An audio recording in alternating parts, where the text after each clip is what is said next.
This is the second of a 2-video series on the King's Indian defence which I've prepared for you. Together, the videos form a complete repertoire for black in this opening. Now, continuing the overall dynamic thrust of video 1, I've prepared exciting, challenging responses for black to firstly the Avabak and related systems, and then secondly the classical and related systems. The emphasis is very much on black going all out for the win.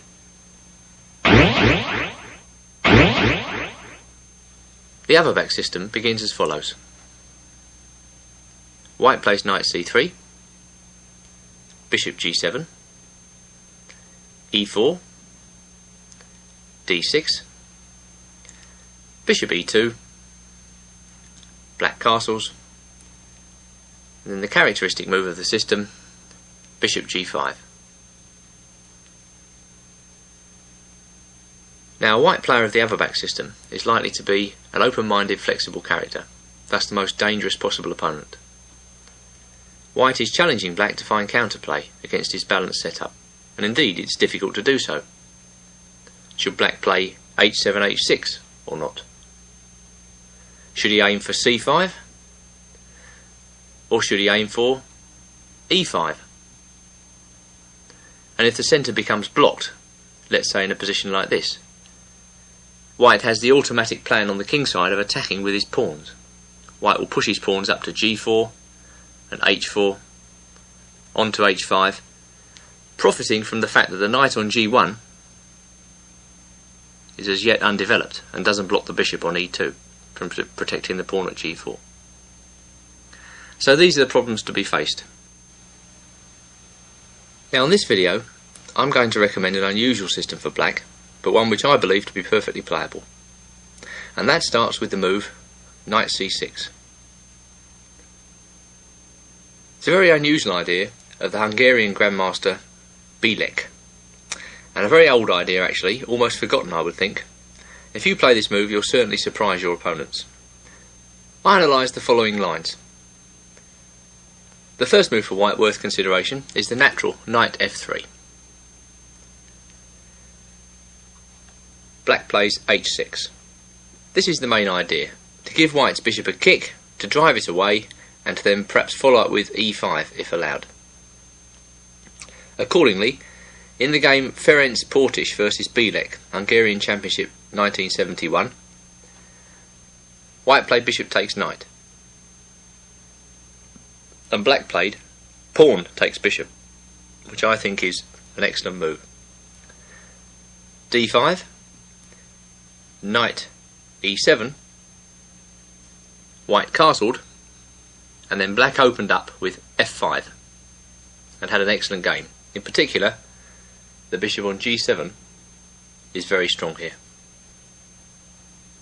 The critical test of black's idea must begin with the move d5. Then black should play knight e5, and we're now going to follow the game Korchnoi vs Kasparov, Madrid 1989. In this position Korchnoi played knight f3.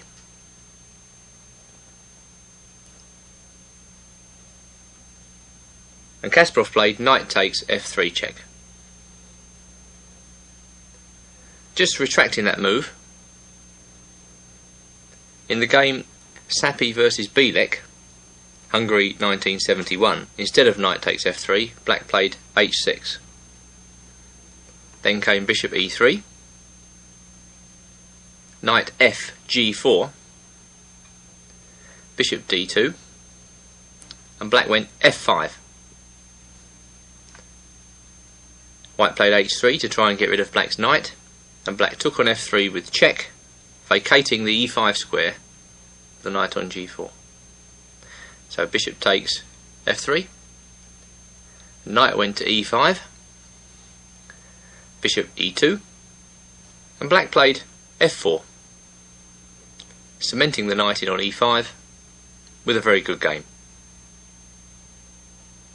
Back to Korchnoi-Kasparov now, where you'll remember in place of h6, Kasparov took on f3 with check. Bishop takes f3, And now black played h6. Well, you can see that the move knight c6 was rather provocative, and in fact black has lured white's pawn forward to d5. That's got advantages going for it, because white's gained a bit of space. The disadvantage is, of course, that the bishop on g7 now has the long diagonal to play with. Bishop e3 was played by Korchnoi, and Kasparov played e6, intending to drum up some counterplay. White castled, and then came rook e8. Rook c1, e takes d5, c takes d5, and black played c5. Well, there's no real choice here for white. Having played his rook to c1, he should certainly open up the game and try and give the rook a bit of scope.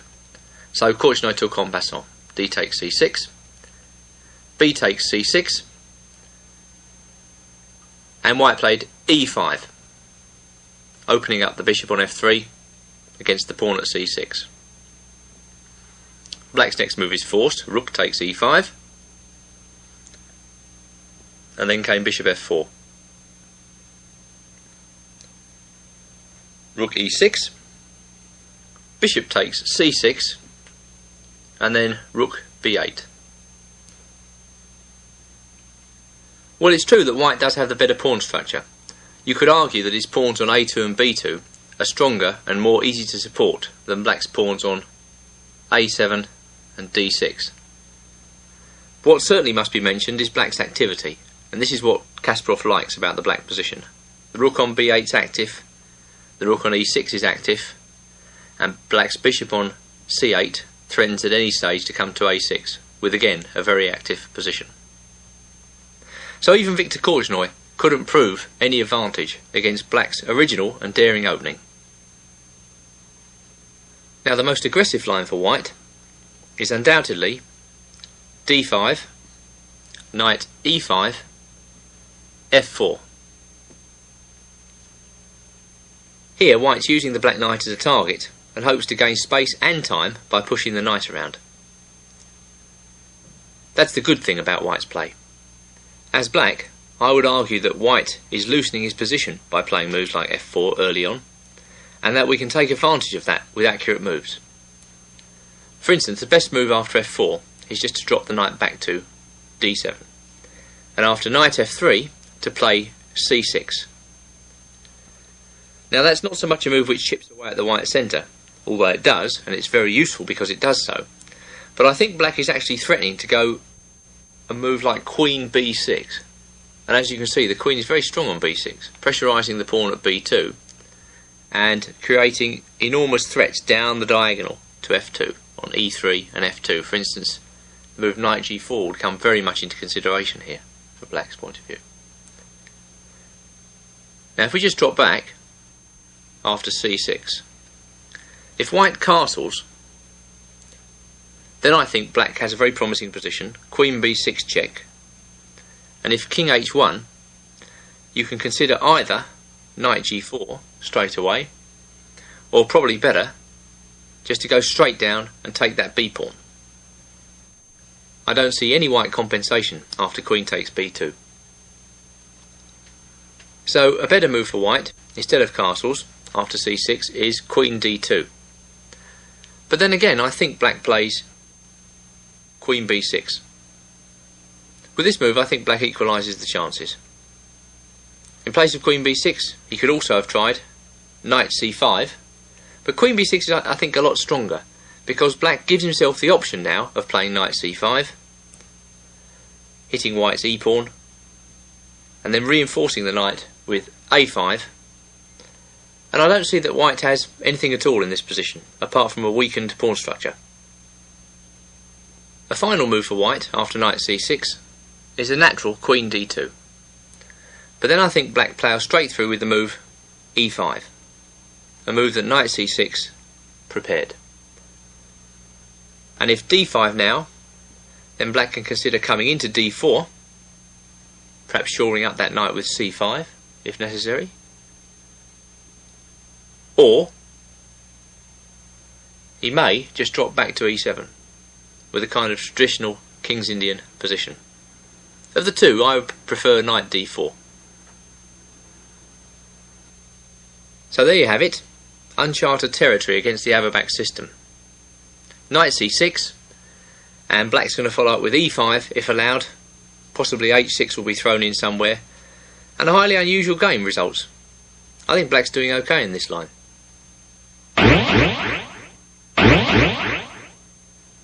Another system involving the move bishop g5, very popular at present, starts with the moves knight c3, bishop g7, e4, d6, h3, black castles on the king side, and now bishop g5. This is a kind of attempt to get an improved Averbach system. And against this setup, I'm going to recommend the move c5.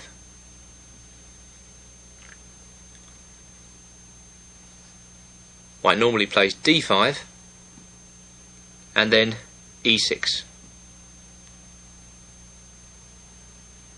Now comes bishop d3, e takes d5, e takes d5, and then knight b d7. White prepares castling with knight f3, and here we have the start of the main line position, where black should play rook e8 check. Now the check is slightly embarrassing for white. He's brought all his minor pieces out to good squares, and in particular the bishop on g5 is good, tying down the knight on f6. But if he now has to play bishop e3 to block the check,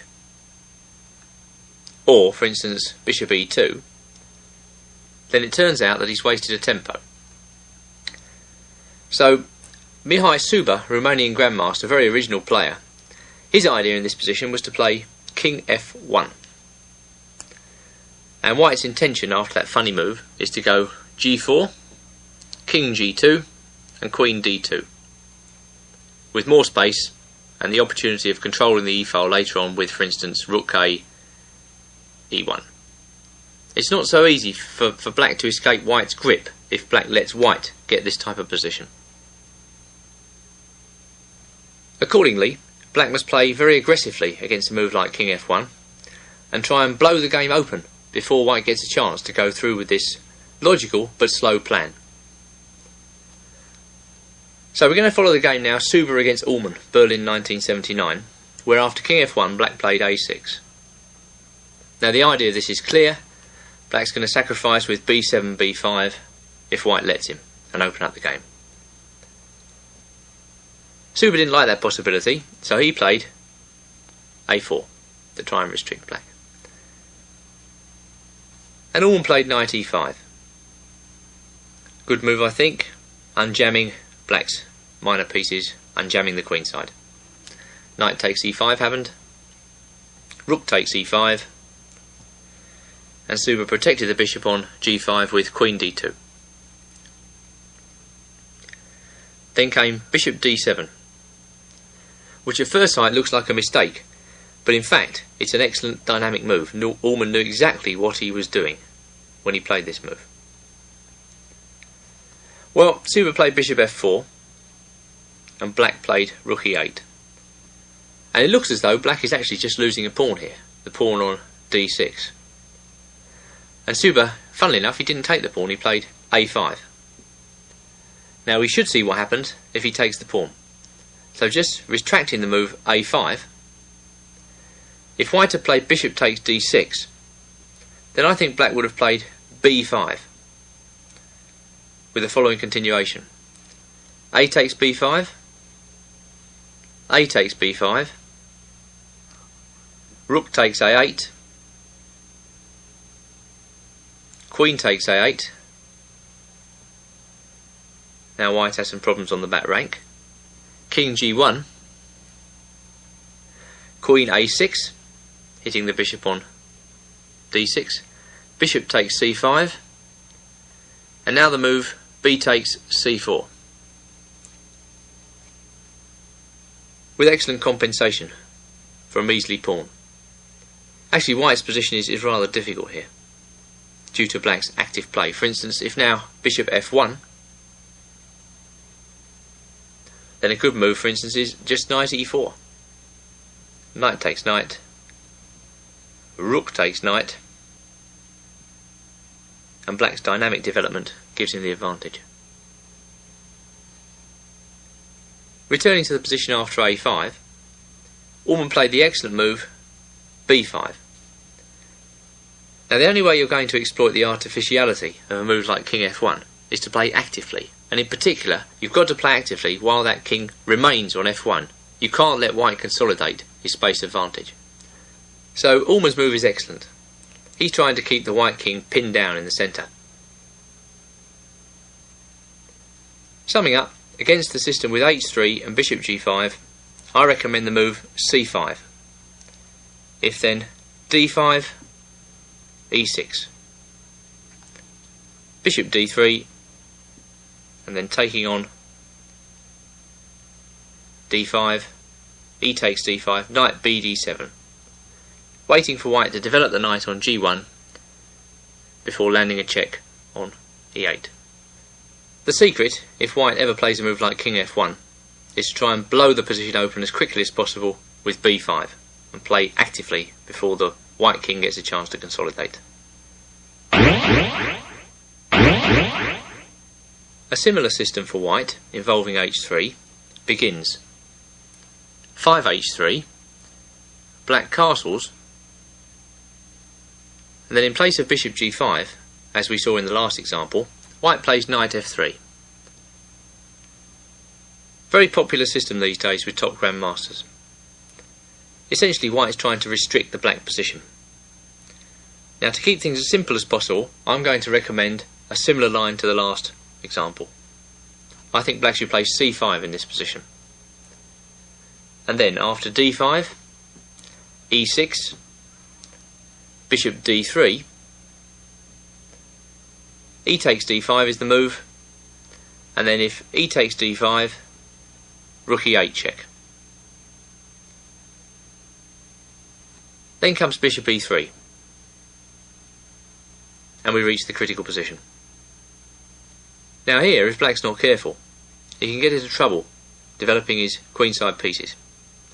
So I'm going to recommend what at first sight looks like almost a beginner's move, but actually turns out quite well. I'm going to recommend the move bishop f5. Now this looks quite ridiculous because it allows white to play bishop takes f5, g takes f5, and you can bet your last penny that most white players are going to do that against you. Now the main point of this position is that white can't play an immediate move like queen c2, attacking the weak pawn on f5. Black is actually threatening the move f4, winning the bishop. So the best move for white here is simply to castle. And now black reveals the point of his play. He wants to play knight e4. Well, this is a key move in the King's Indian, in particular opening up the bishop on g7. That's the main idea. And look how the pawn on f5, that supposedly weak pawn, is supporting the strong knight on e4. We'll now follow a brief snippet from the game Hubner against Shirov, Manila Interzonal 1990. White took the knight on e4, knight takes e4, f takes e4, and played knight d2. Now Shirov played knight d7, and here I feel that black already has quite a good position. The bishop's bearing down on b2, the pawn on e4 is quite embarrassing for white, and I think black is threatening to reinforce this pawn with, for instance, f5, followed by knight e5, and then knight d3. So Hubner-Shirov continued queen g4, and white tried to stop black from enacting his plans. Now I think black should have played queen e7, with the ideas, firstly bishop h6 can be answered by f5, And secondly, if white plays neutrally with a move like rook b1, then black tucks his king in the corner with king h8, and will play certainly either queen e5 followed by f5 if allowed,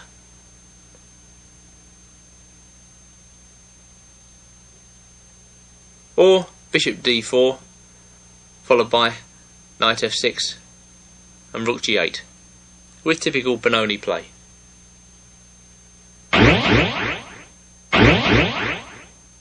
The classical main line of the King's Indian begins as follows. In the diagram position, white plays knight f3 and black castles. Now the first variations I'm going to deal with in this section are the boring exchange variation lines, and there are two of them, but neither of which should give black any trouble. First up, there's an old variation of Larsen after bishop e3, which intends after e5 to just play d takes e5, d takes e5, queen takes d8, rook takes d8, and then knight d5. Now Larsen used this system in the 60s to win a lot of important tournament games, but it's not very dangerous. Here black should reply after knight d5 simply knight a6. And I offer the following analysis. If white castles on the queen side, then black plays bishop g4, intending just c7, c6 with an equal game. If white plays the innocuous knight takes f6 check, then we get bishop takes f6, bishop e2, and again the key move c6, just keeping the white pieces out of d5, and black can look forward to the knight manoeuvre, knight c7 to e6, and eventually knight d4, again with a perfectly playable game.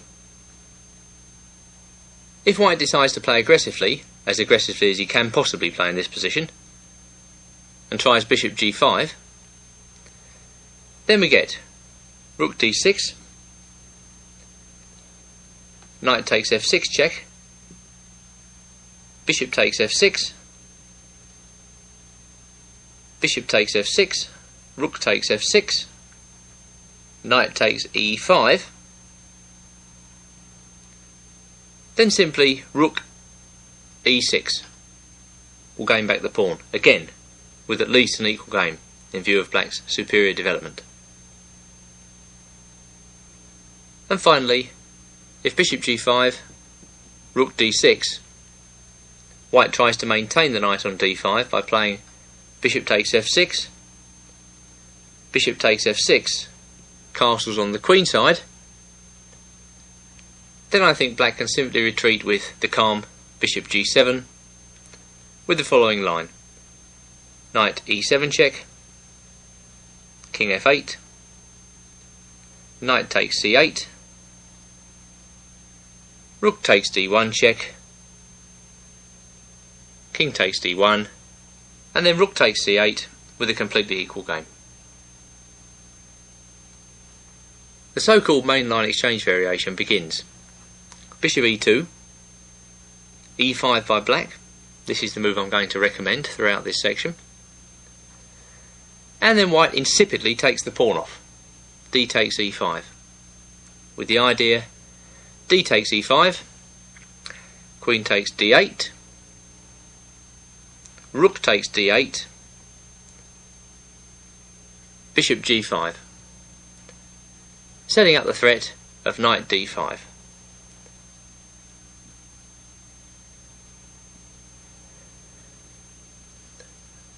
Now if white wants absolutely anything at all with exchange variations, he'd better play it like this. There are other really insipid ways to play, but the main positional point is that black can keep the white pieces out of d5 with c6 at some point, whereas white can't keep black pieces out of d4. For instance, if we imagine the knight on b8 hopping into d4,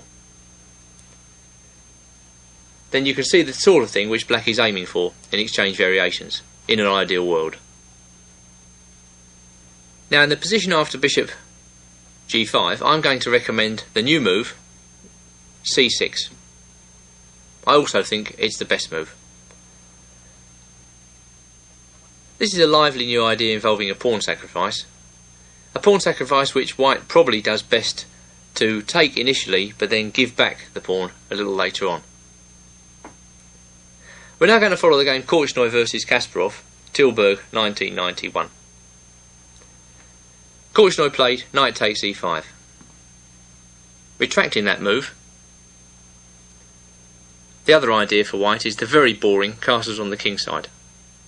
The safest route for black then is to unpin with rook e8, and after rook a d1 to follow up with knight bd7. I consider this position to be completely equal. Black's plan should be something along the following lines. Either a5, knight c5, knight fd7 to protect the e-pawn, knight e6, and then eventually knight d4. That's one way of getting the knight into d4. Or the other way could be knight f8, again the retreat to d7 with the f6 knight, keeping the e-pawn under surveillance, knight e6, and then the familiar route to d4 is well mapped out. So back at Korchnoi Kasparov, of course white played the only critical move, knight takes e5. Then theory gives rook e8, castles on the queen side. Now there are other moves here, so we should retract castles on the queen side and have a look at them.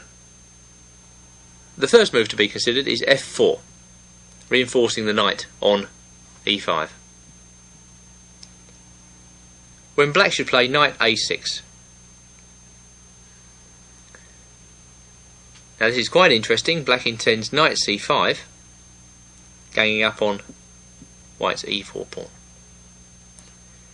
So the game, Karlak versus Kuprejcik, Berlin 1987, after knight a6, continued castles on the queen side, h6, bishop h4, g5, a good move this I think, f takes g5, h takes g5, bishop g3, and now knight c5. This manoeuvre knight a6 to c5 is worth absorbing. Rook h e1, and then Kuprejcik played bishop e6. Actually black has a good game here, despite the fact he's a pawn down. He's got excellent coordination, and he already threatens the e-pawn. Well, Karlak couldn't find anything better than playing bishop f1, and after knight h5, black actually had the better game. He's threatening to take the bishop off on g3, followed by taking the knight. And, well, for instance, after knight f3, black can give white an absurd pawn formation by simply playing knight takes g3, h takes g3, and then chopping on c3.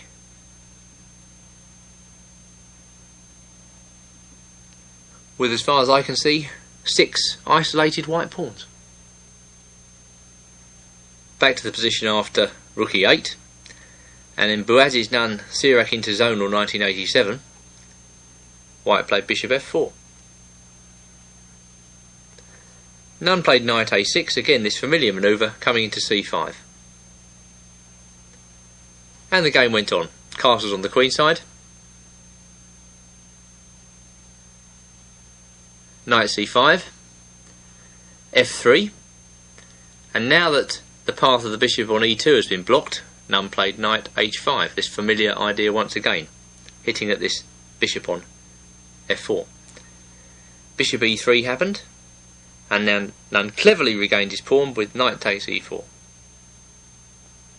Knight takes e4, bishop takes e5,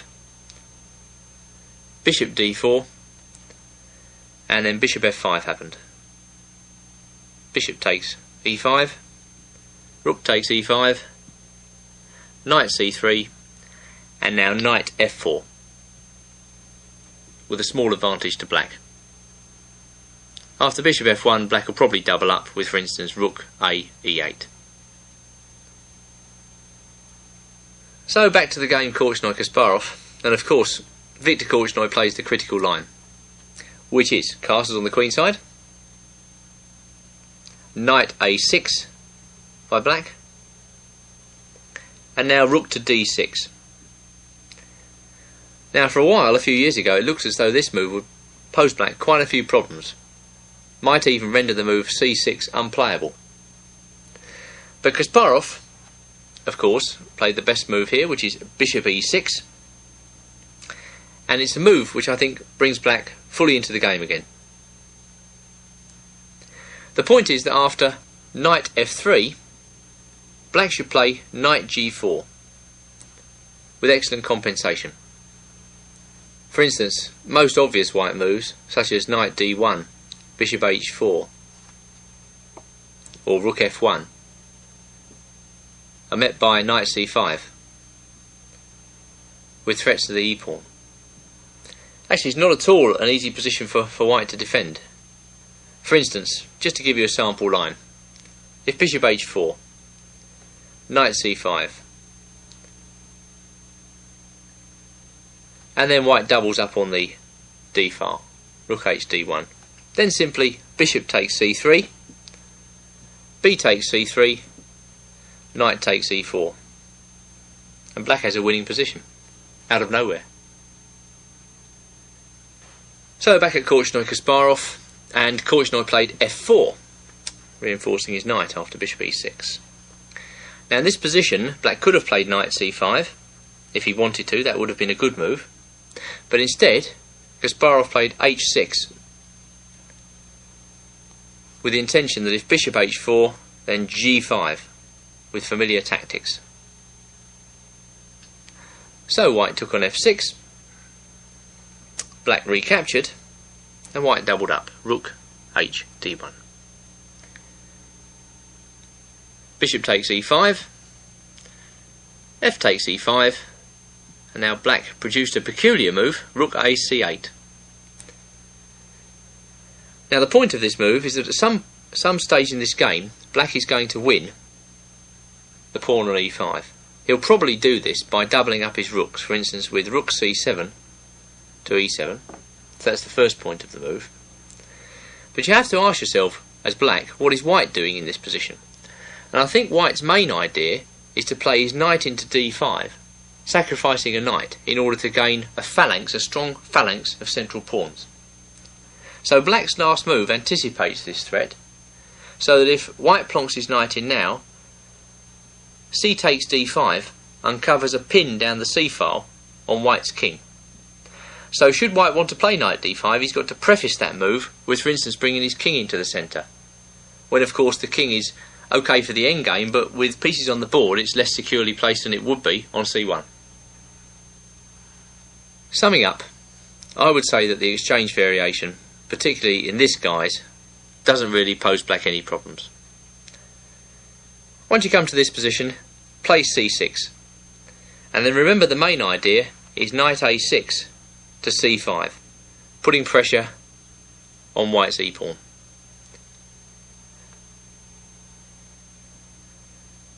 You may go a pawn down for a little while, for instance after knight takes e5, rook e8, castles on the queen side, but in conjunction with this knight a6 to c5 manoeuvre, don't forget you've got a virtually fireproof pawn structure, and there are chances, as you saw in an earlier example, to mess white's pawn structure up beyond recognition.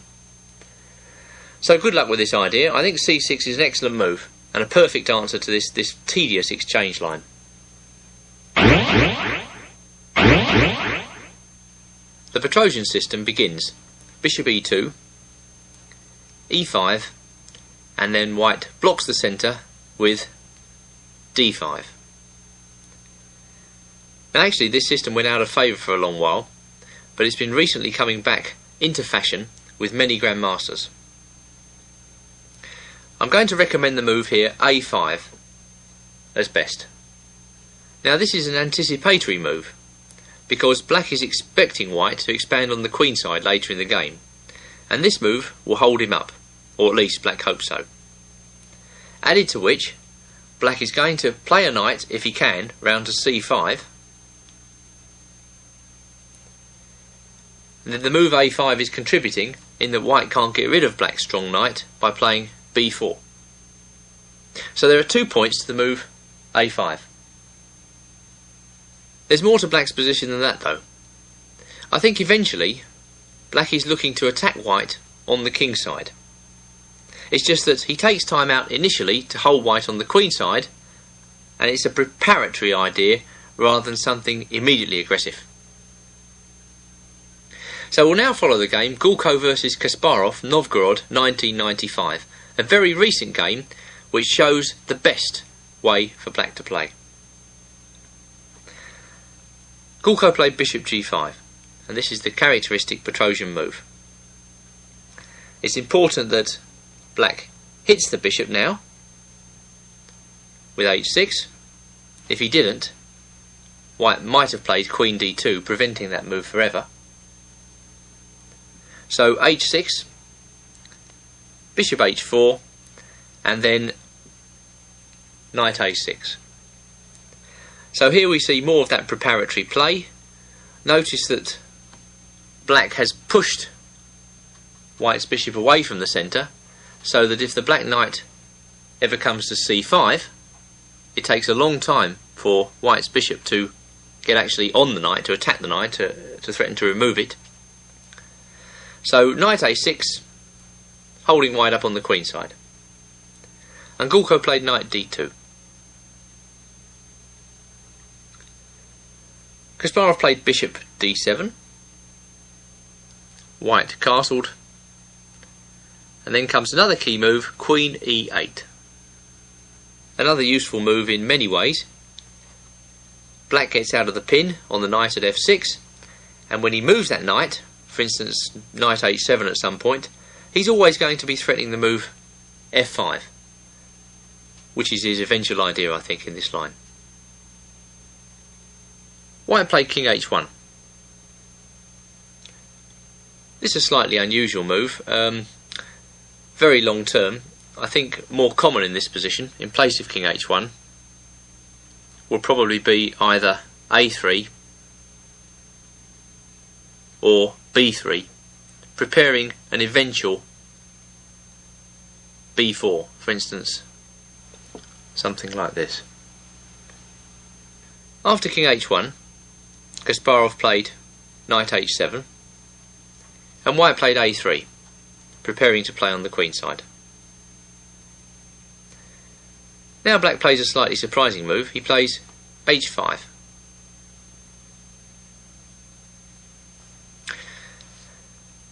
Well, it sets a little trap, obviously, because black is threatening to swamp the bishop on h4 with g5. For instance, if white made a neutral move here on the queen side, let's say rook b1, then g5 actually wins that bishop on h4. Bishop g3, h4. So the move h5 may turn out to be useful, contributing to black's kingside attack later on, and at the same time it distracts white from his queenside advance. So it's a useful move all round. Gulko saved his bishop with f3. And this is a common idea in the Petrosian system. The bishop's going to drop back to f2, maybe supporting the move c5 at some point. So this is quite a good move by white. And now comes a new move by Kasparov.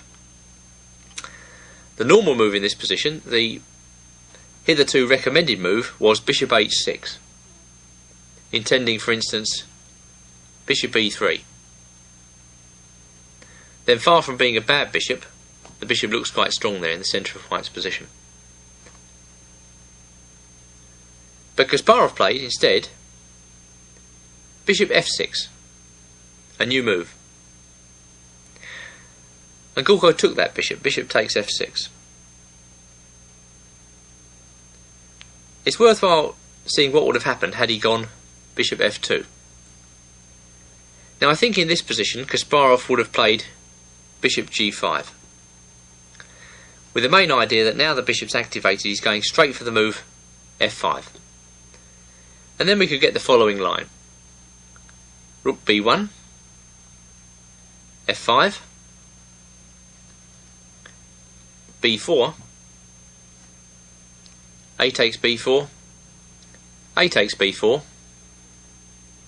and then h4 with an unclear game. I quite like black's chances on the king side. So Gulko decided to take that bishop on f6. I presume the idea was that now, after knight takes f6, it takes black a little while to arrange to play f5. In the meantime, white's pressing ahead on the queen side. Gulko played b3. Possibly, rook b1 looks more direct. But then I think black will probably play a4. And now it's difficult for white to force through the move b4 without allowing black to capture en passant. I think if the pawn remains on a4, then black can look forward to playing knight c5, and then the knight is well and truly cemented in on c5. White shouldn't allow that. So b3, and Kasparov continued with patient preparation for the kingside attack. He played queen e7, queen e1. That's a useful move by white, looking at both sides of the board, because look, the queen can maybe come out to h4 one day, or it may support the advance b4 one day. So a useful move on two counts. Now black played king g7. Now white should probably have played rook b1, but instead he tried queen f2. And black played a cunning move here, h4. The point of this move is that should white take the pawn, with queen takes h4, black would have played knight takes d5, uncovering an attack on the white queen. Queen takes the queen, knight takes on e7. And I think black has the better game here. First of all, the bishop on d7 is so much better than white's bishop. White's bishop is in fact hemmed in by his own colour pawns. And black has several ways of penetrating to the weak dark squares on d4 and f4. For instance, knight c5 to e6, and the knight can choose between going to f4 or d4. That's one manoeuvre. More directly, black can play knight c6 to d4. So there are ways and means of penetrating into white's position, should white have taken the pawn on h4. So after h4, Gulko played f4, trying to create some pressure on the f-file. But then came e takes f4, queen takes f4, and now h3.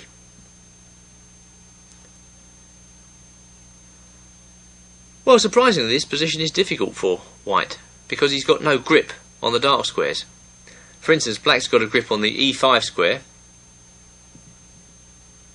and the c5 square.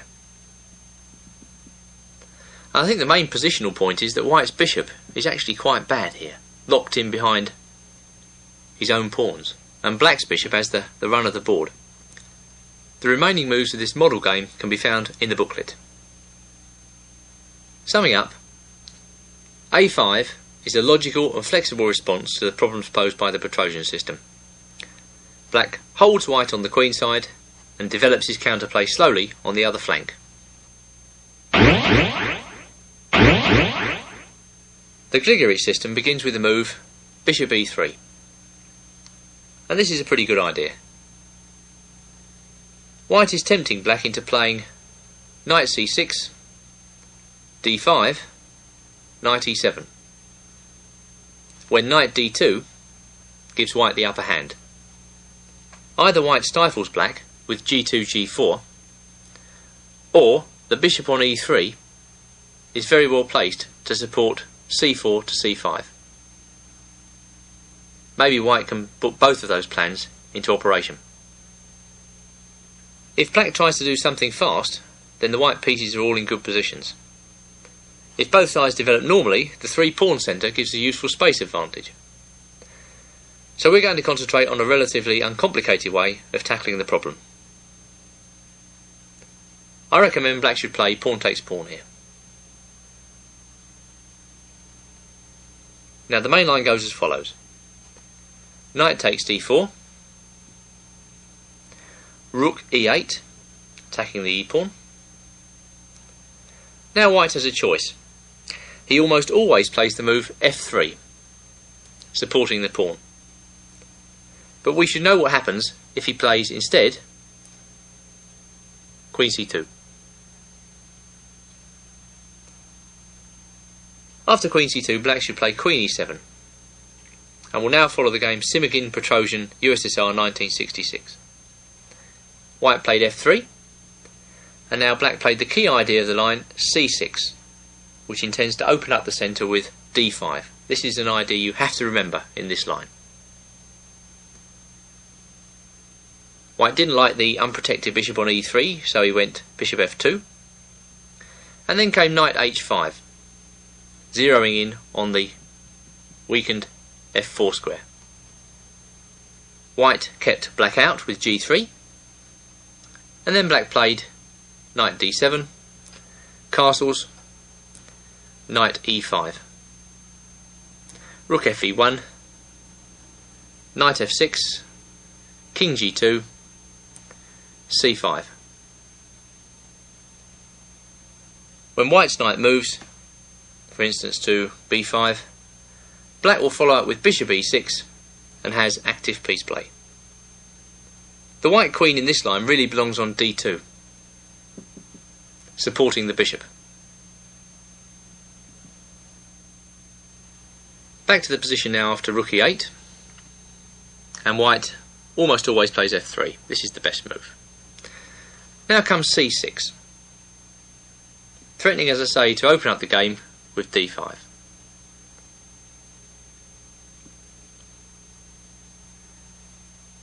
A plausible move for white here is castles on the king side, but as we'll see, it's more accurate to play queen d2 first. We're now going to look at the game Klinger versus Dorfman, Belgrade 1988, where black exploited the fact that white's bishop on e3 was unprotected. Dorfman played d5.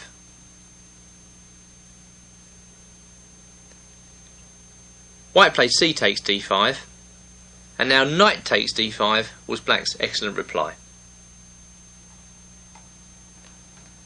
Klinger played knight takes d5, c takes d5, and then queen b3. Now came knight c6, rook a d1, and then bishop takes d4, bishop takes d4, knight takes d4, rook takes d4, queen f6, exclamation mark. The point being that if white now plays rook takes d5, then bishop e6 wins the exchange. Back now to the position after black's move c7 to c6, setting a sort of small trap. So if white castles, then you can play d5, exploiting the unprotected bishop. Queen d2 is the best move, and now black should play d5 anyway. We then have the line e takes d5, c takes d5, castles on the king side. And now we'll look at two games by world champion Garry Kasparov in which black emerged with an excellent position. The first of these is the 11th game against Anatoly Karpov from the 1990 World Championship match, and we'll introduce the main idea using this game. After white castles, black plays knight c6, a move that was formerly regarded as dubious in view of the move c5. However, Kasparov had a new idea prepared, and that idea was rook takes e3, an interesting exchange sacrifice, queen takes e3, and then queen f8. Now at first sight it's not absolutely clear for what the material has been sacrificed, but if you look at it more closely you'll see that it's practically impossible for white to maintain a stable position in the centre. Black's immediate threat is knight g4. There are two moves for white worth consideration. The first of these, as Karpov plays, is knight takes c6, clarifying things. And black should recapture with the b-pawn. We'll now turn to analysis by Kasparov himself for illumination of what's really going on in the position. The first move he gives for white is a3. He doesn't regard this as particularly strong, and gives the following line. Bishop f5 by black, queen f2, knight d7, rook a c1, queen takes c5, queen takes c5, knight takes c5. And he feels that black has excellent compensation for the exchange here. Black has all the dark squares on the board and threatens, for instance, penetration with either rook b8 or knight b3. A sample of white's difficulties is illustrated by the move b4, when after knight b3, white has no convenient way to protect the knight on c3. The second move Kasparov considers is knight d1. The knight gets out of the way of the bishop on g7. And then he gives bishop f5 as black's best move, queen f2, knight d7, rook c1, a5, preventing white from playing b4, g4, trying to knock black's pieces off active squares, bishop e6, f4, knight f6, f5, knight e4, queen g2, bishop d7, king h1, and then rook e8, with, in Kasparov's words, unquestionable compensation for the exchange. Again, this compensation boils down to dark squares. For instance, black's already threatening the pawn on c5. If white tries to consolidate the queen side with b3, then bishop d4 is a strong move, just centralising, and black takes the pawn on c5 at his leisure. This position is interesting and I think perfectly playable for black.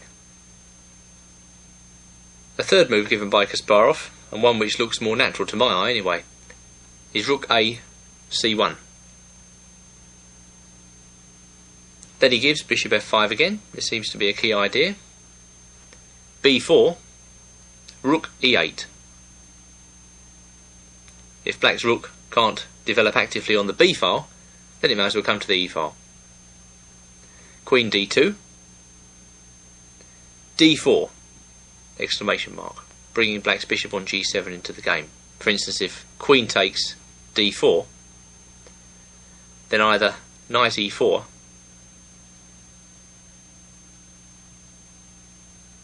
or knight d5. Looks very strong. So, after d4, knight e4 by Kasparov is given. Bishop takes e4, f takes e4, knight takes e4, queen d3, and then bishop h6. Again with terrific compensation for the exchange. In fact, I think black is going to get the exchange back in this line, because bishop e3 is a threat, followed by, for instance, king h1, knight f2. Fourthly, and finally, rook a d1, trying to hold up the advance of black's d-pawn at some point. And then, rook b8, given by Kasparov, hitting the b-pawn, b3, rook b4, this idea of activating the rook will be seen in the main game as well, knight a4, bishop e6, rook f e1,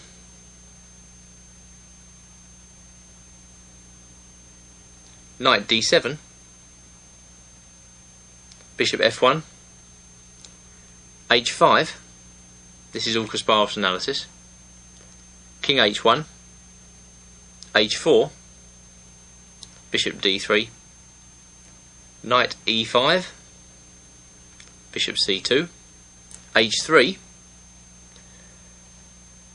g3, d4, another interesting move, unleashing the d pawn, queen f4, d3, another move given by Kasparov, queen takes b4, d takes c2, evaluated by the world champion as unclear. Well, that was a typical piece of mind-boggling analysis by Garry Kasparov. I mean, obviously this position's ridiculously unclear.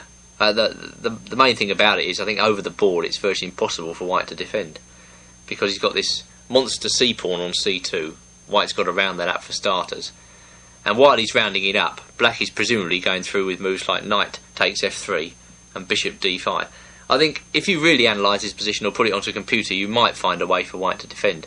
But over the board, I mean, I assess black's position as almost winning. He's got too many trumps, holding too many trumps for white to be able to defend comfortably. So there you are then, very difficult stuff. Karpov comes up with a move. I mean, obviously Karpov's a very suspicious player. He's tremendous at blotting out counter chances for the opponent. And he came up with king h1, just trying to calm things down a bit. Okay, now comes a familiar manoeuvre, rook b8, and after knight a4, Kasparov played rook b4. Then came b3, and bishop e6 by white. Knight b2, knight h5, knight d3, and then rook h4, spectacular manoeuvre by black's rook, coming over to attack the white king. The immediate threat, of course, is knight g3. Queen f2 happened. Black went queen e7, and the threat now is the very strong bishop d4. That would kill white off. So white tries to stop it with g4. Bishop d4 happened. Queen takes d4. Rook takes h2. And the game was agreed drawn in view of king takes h2, queen h4 check with perpetual. For instance, king g1, queen g3 check, king h1, queen h3 check. Actually, the more that you look at this game and the more that you consider Kasparov's analysis, that was an excellent defensive performance by Karpov under intense pressure. Well, now we move on to a game Gelfand-Kasparov, where one of the top players in the world tries to improve on white's play in this variation. Well, here we are, back at the position where black has just played his queen to f8, and you'll recall that Karpov took the knight on c6. In the game Gelfand-Kasparov, Linares 1992, white played knight c to b5, trying to maintain a grip on the important d4 square. Black played queen takes c5, rook a c1, and now the important move queen b6, maintaining a pin on the knight at d4. And Gelfand played queen f2. Now obviously Gelfand had studied this position and had come to the conclusion that it was possible for white to not only defend the position, but to consolidate and go on to win the game. Kasparov had a different opinion, based on the fact that black's pieces are still very active, and he's got one pawn for the exchange at this point. He just developed his pieces naturally. Bishop d7, rook f d1, rook e8, bishop f1, and then bishop h6. Now, if white plays f4, he dramatically weakens the squares e4 and g4.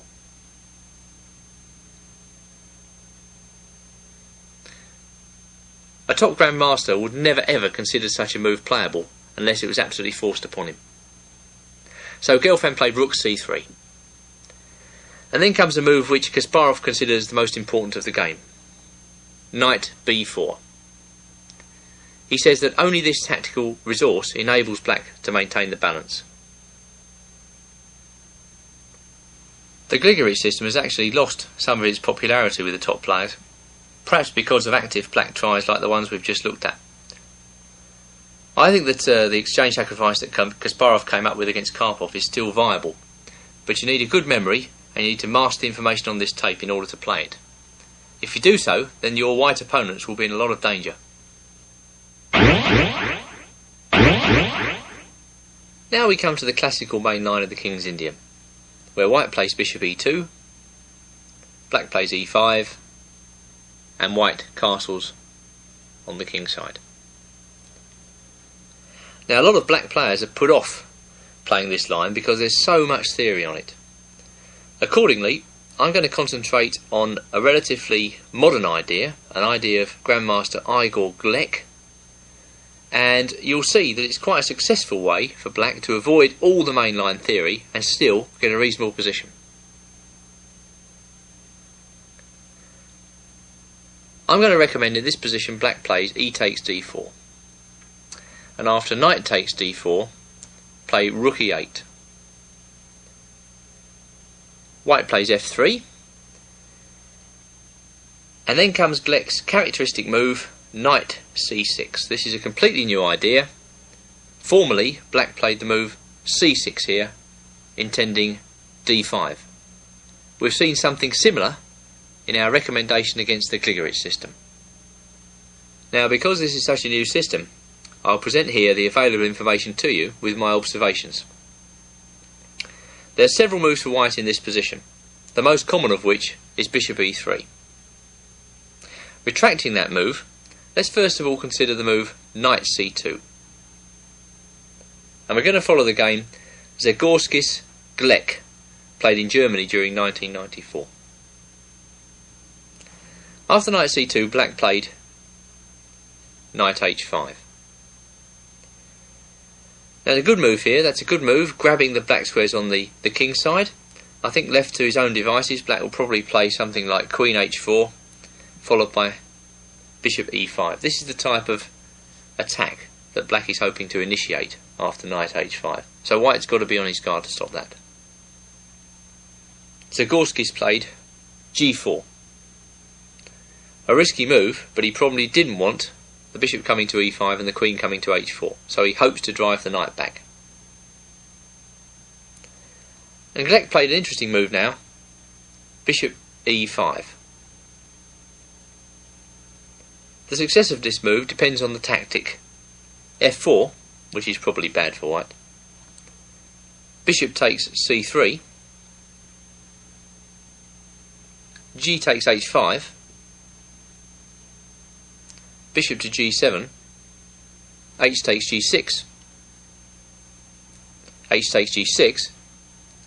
When Glek assesses the position as better for black.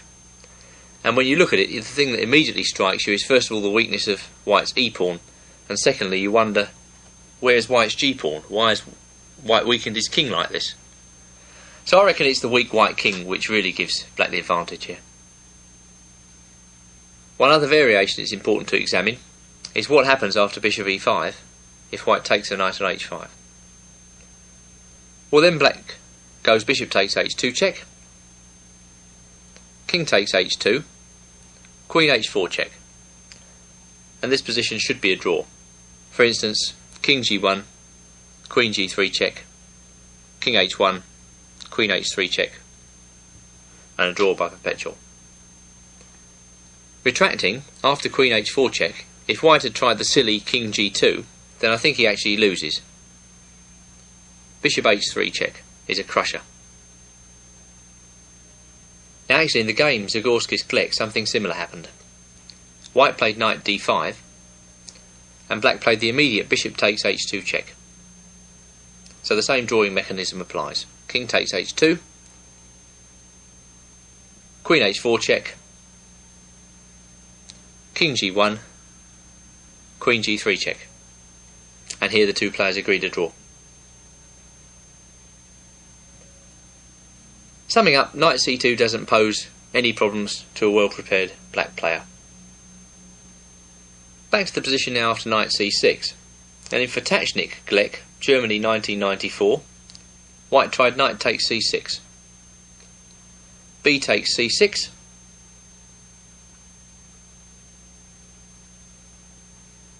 and then bishop g5. Gleck played h6, Vertachnik dropped his bishop back to h4. Now comes g5, an interesting move, grabbing black squares. For instance, now the manoeuvre knight h5 to f4 has been nicely prepared. Vertachnik played bishop f2, and now Gleck recommends as best the move c5. c5 has the idea bishop b7, and then the manoeuvre knight d7 to e5, possibly knight c6, and then knight d4. Notice black's pawns all on dark squares, controlling important central points. This gives him the time and the ability to go through with this long manoeuvre. I think if black plays c5, then he gets a good position. Clearly the most solid and the most common move you will encounter is bishop e3. I also think that's the most sensible move for white. White just reinforces the d4 knight and develops a piece. What could be simpler? And now Gleck recommends the move knight h5, in similar vein to the stuff we've just been looking at. Well, two moves have been played here, and we'll consider the solid move first. That is queen d2. So a nice developing move, a normal developing move. And I'm going to show you two ways for black against this move, then you can choose which you want to play. The first method is knight takes d4, with the idea bishop takes d4, knight f4. Black brings his knight immediately back into play and threatens to take off the bishop on e2 if necessary. If white now captures on g7, then I think black goes queen g5, a slightly surprising move, forcing white to find an only move here. Can you see it? That's the very uncomfortable king f2. But after that, well, black was threatening knight h3 check, winning the queen. But after that, I think king takes g7 is good for black, at least equal.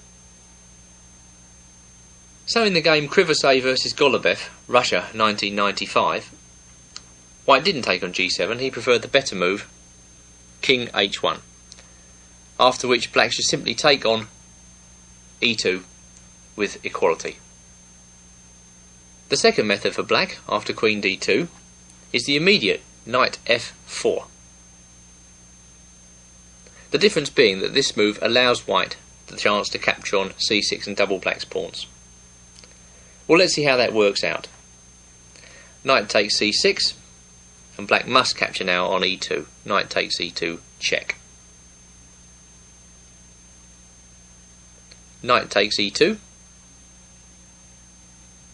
and then b takes c6. Bishop d4. And we're now going to follow the game Sakaev versus Belov, Capet-Legrand, 1995. Black took the bishop with check. Bishop takes d4, check. And then came knight takes d4. Now key move, c5, grabbing dark squares. Black's bishop can cover the light squares. Okay, so let his pawns cover the dark squares. The second and more aggressive move for white after knight h5 is to play f4. And we'll now follow the game Van der Sterren versus Gleck, Bundesliga 1994. Black played knight f6, white played bishop f3, and now came the surprising move, given an exclamation mark by Gleck in his notes of the game, bishop g4. Point of this is that if now white captures on g4, bishop takes g4, then knight takes g4,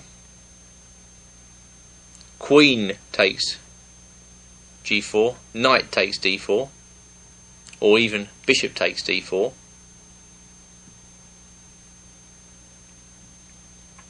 Leaves white's pawn structure slightly overextended. This is easy equality for black, although probably I prefer to take on d4 with the knight. After bishop g4, Van der Sterren took on c6, knight takes c6. Black went bishop takes f3, queen takes f3, b takes c6. And Van der Sterren here played bishop d2.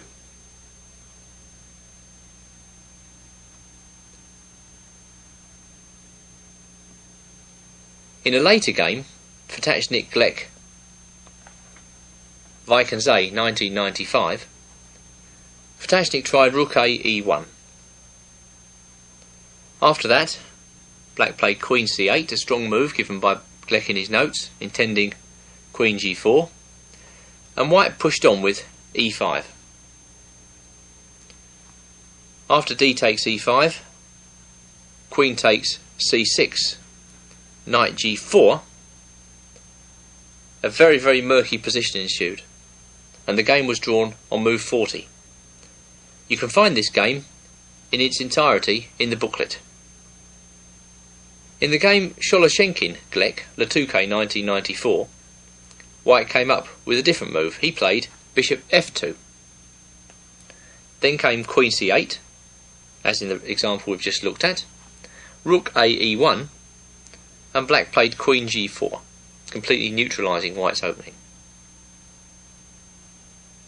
We're back now at the game Van der Sterren Glek, and you'll recall that white has just played bishop d2. This time-consuming move was met accurately by Glek, queen b8. Now the point of this was that after b3, queen b6 check, king h1, Glek unleashed an interesting combination here. Knight takes e4. Well, white's got to take the knight, knight takes e4. And not bishop takes a1, as you might expect, but queen d4. This is a very cunning move. So now the knight is en prise. That's firmly en prise. If the knight moves, the bishop drops. There's pressure along the long diagonal to the rook on a1. So it's difficult for white to actually keep his pieces together, keep them all protected in this position, given that black's also threatening the move f5, which would undermine white's position. I think that's black's primary threat here, f5. Van der Sterren tried knight takes d6, c takes d6, rook a d1, and then came queen e4 by black. Now the best move here, which probably keeps a kind of uneasy equality, is bishop c3. But in the game, Van der Sterren blundered with rook d to e1. Then came queen takes f3, rook takes f3, rook takes e1 check, bishop takes e1, rook e8, bishop d2, and now entering white's position, Glek played rook e2. Then came rook to d3, and now c5. Another very strong move.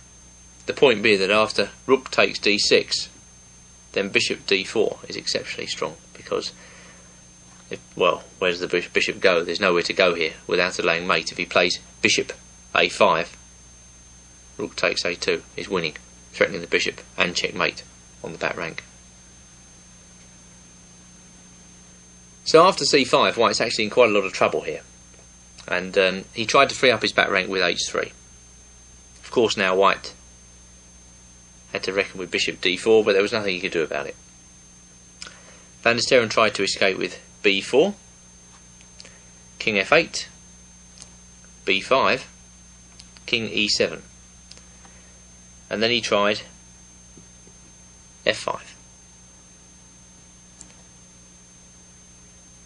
Well, black played d5 in this position, with the idea that if c takes d5, then king d6, and black is actually getting his king in. He's going to win this endgame with the aid of his king.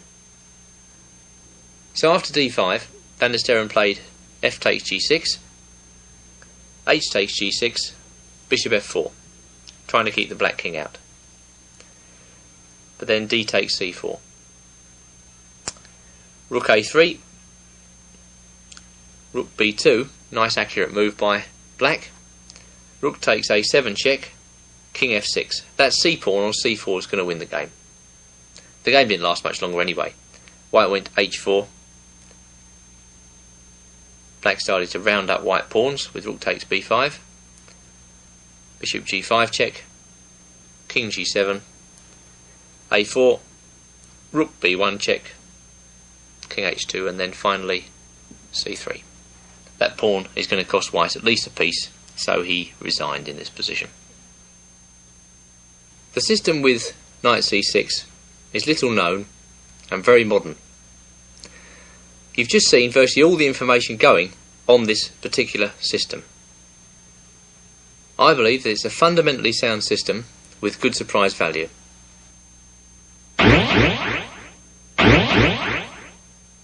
I've really enjoyed putting together this repertoire for you. A lot of the lines that I recommend I've already been trying for a while with success, and those that I haven't yet tried I'll be trying as soon as possible in the international tournament arena. Best of luck with the King's Indian.